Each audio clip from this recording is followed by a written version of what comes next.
Hi, this is Dylan Jovanet with Behind the Markets. Yesterday's market sell-off, down 1,200 points. I want to talk a moment about that and what you can expect a little bit. So first of all, this was not a surprise to me.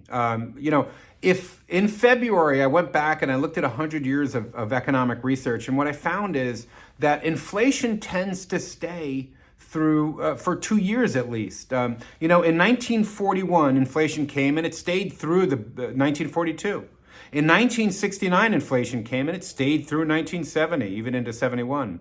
And in 1973, inflation came and it stayed through 1974. So in my view, the market really got ahead of itself. It thought people who don't understand inflation, who never really looked at the history, thought that we were past the worst of it, 9 months in.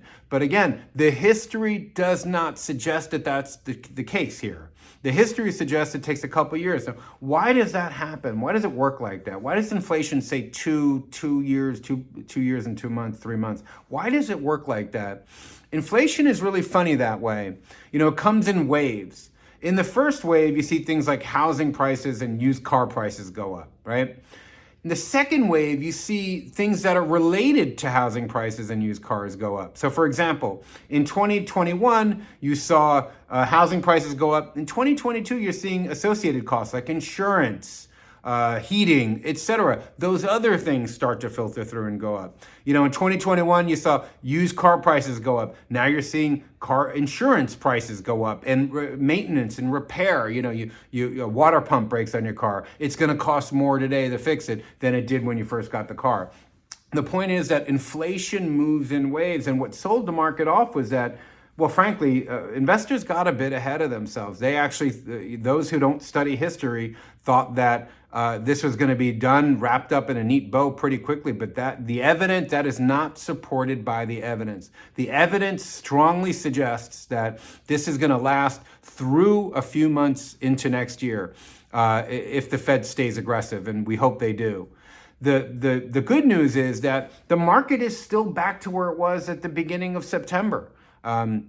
It's not really, this run up in the past 2 weeks has just been kind of divorced from reality euphoria that just isn't supported by the facts. So, the baseline case here, in my view, has not changed. I think more savvier market participants expected this. I think, less experienced market participants and investors, just kind of thought it was all over and happy days were here again. But that is not the case.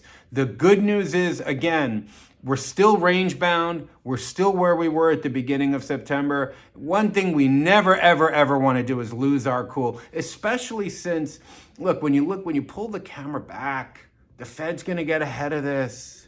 They're going to tamp this down. Spending is already starting to slow. It just needs to wash over the rest of the economy, but it's already starting to filter back. You're already seeing housing prices go down. You're already seeing my real estate agent friends are telling me it's taking longer to close deals. You're already seeing car prices starting to go down. You're seeing commodity prices going down. It just didn't happen so fast. It's not happening fast enough for some people who, frankly, they just haven't been in the game long enough to know what time it is. So hang tight, be patient. Don't let this ruin your base case. Don't get all bummed out in your head.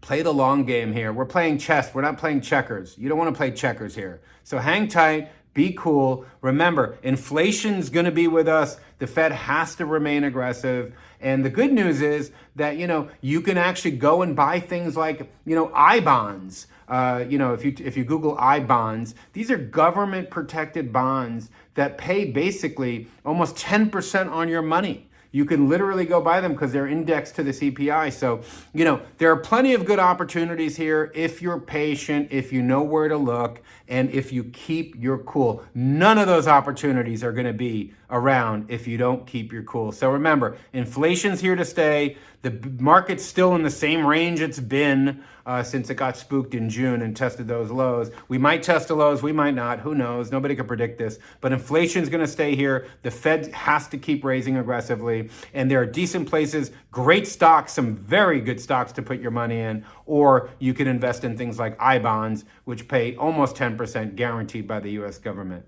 So hang tight, and I will speak to you soon.